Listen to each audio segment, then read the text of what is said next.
Piece radio, tune to reality. പള്ളിയിൽ എഴുത്തിക്കാഫിരിക്കുന്നവർക്ക് മാത്രമാണോ ലൈലത്തുൽ ഖദർ പ്രതീക്ഷിക്കാവുന്നത് എന്നാണ് ചോദ്യകർത്താവിൻ്റെ സംശയം.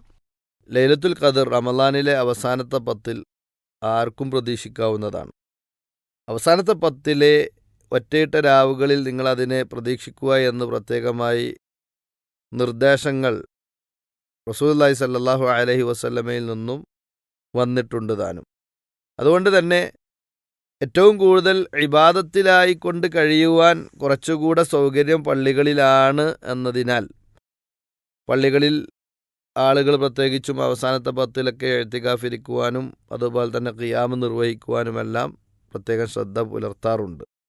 എന്നാൽ അതിനൊന്നും കഴിയാത്ത ഒരു വ്യക്തി സ്വന്തം വീട്ടിലിരുന്ന് ഖുർആൻ പാരായണത്തിലും അതുപോലെ തന്നെ മറ്റു സുന്നത്ത് നിസ്കാരങ്ങളിലുമായി കൊണ്ട് വ്യാപൃതരാകുന്നുണ്ട് എങ്കിൽ ആ ദിവസമാണ് ലൈലത്തുൽ ഖദർ സംഭവിക്കുന്നത് എങ്കിൽ അത്തരം ആളുകൾക്കും അതിൻ്റെ പ്രതിഫലം ലഭിക്കുക തന്നെ ചെയ്യുമെന്നതാണ് നാം മനസ്സിലാക്കേണ്ടത്. അല്ലാഹു അലം.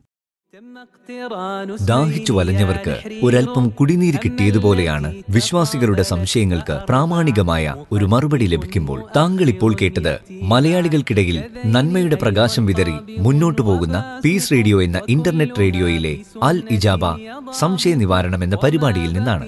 താങ്കളുടെ ഉള്ളിലും ഇസ്ലാമികമായ വ്യത്യസ്ത തലങ്ങളിൽ നിന്നുകൊണ്ടുള്ള ഇത്തരം സംശയങ്ങളുണ്ടെങ്കിൽ പീസ് റേഡിയോയിലേക്ക് അയക്കാവുന്നതാണ്.